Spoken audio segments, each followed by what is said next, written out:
welcome to Little Learners. In today's video, I wanted to talk about something that I've seen a lot of parents post about on Facebook, Twitter, Instagram over the past week or so. So at the moment it's September and children have just gone back to school, or if they're in reception, have just started school, which is such an exciting time, but it can also be a bit scary. So I'm sure many of you have unfortunately experienced crying at the school gates, and I'm talking about the children, not you, although parents sometimes cry too. This just means that on drop-off, children start getting very clingy, they don't want to go into school, they start crying, and it turns into a huge thing, and it's very upsetting for the child and for the parent or the caregiver. So I wanted to give you a couple of suggestions of how you can make this transition into school a little bit smoother and hopefully over time stop the crying and the upset. One thing that really made me want to make this video was that I saw a comment that a parent left on a Facebook group that I follow, and she was talking about how her son is crying in the mornings going into school. She's trying to keep very calm and collected,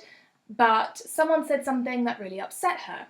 She said, "It didn't help yesterday, a friend saying to me, 'You have to be careful as the school will see that as an unsecure attachment to the mother.'"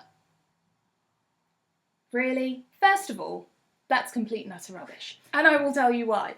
As a reception teacher, I would find it very strange if I didn't have any children crying or being a little bit emotional, upset, worried, scared, anxious, confused when they started reception in September. I'll go more into that in a minute. Second of all, parents need to be helping other parents. This is not a competition. It's horrible when parents see the playground as a place for competition and to see which child is the best, who's the most well-adjusted, who's the highest in reading.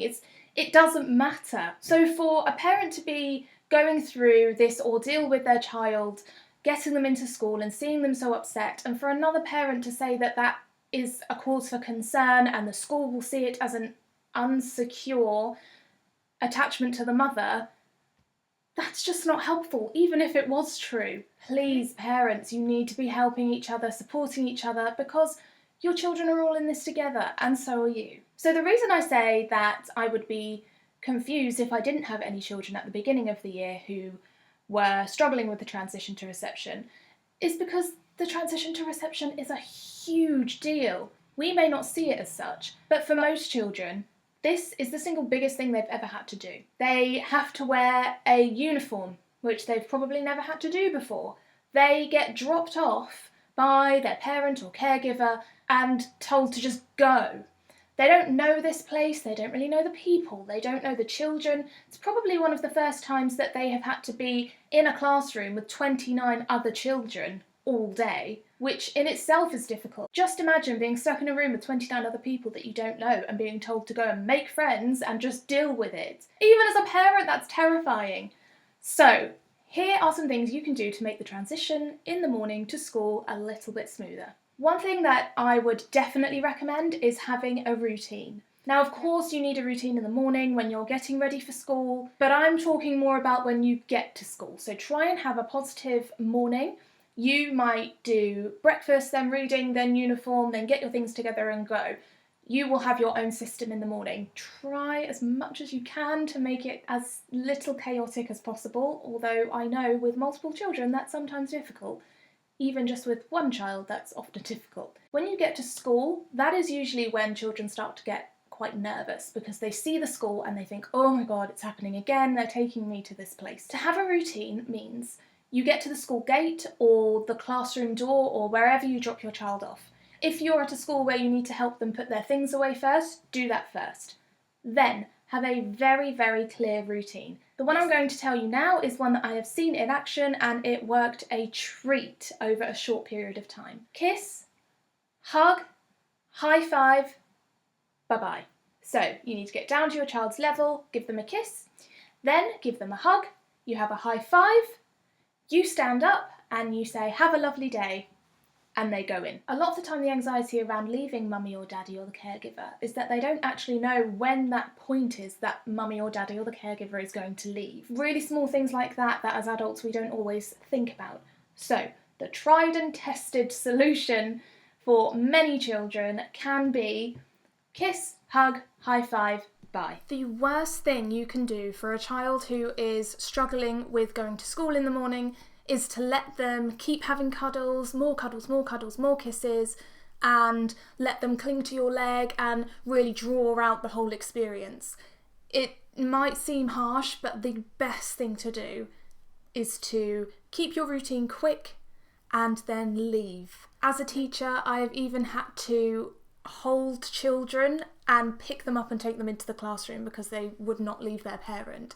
And that sounds horrific. And I mean, it's not nice to do, but it always works. Trust me. It's not as traumatizing as it seems, I promise you. As soon as a child is away from their parent, give it maybe 5 minutes, and 9 times out of 10, they are fine. The other 10% of children maybe take about 20 minutes. But I have never had a child who's cried all day and has hated being at school all day. It's just that initial drop-off. Another thing that some parents do, which can help with the transition to school, is to give their child a transitional object. So this is usually something that belongs to the parent, so maybe a scarf or a pencil, just anything that they can associate with their parent, and it just helps to have it in their bag during the day so that they can go and hold it, look at it, and it just helps them to remember that mummy and daddy love them and they're coming back and it's okay, and it's just like they can have a piece of you at school. If you decide to use a transitional object for your child, just check with your child's teacher that the object you're giving them is okay for school. So usually toys are completely out of the question because children can't have toys at school.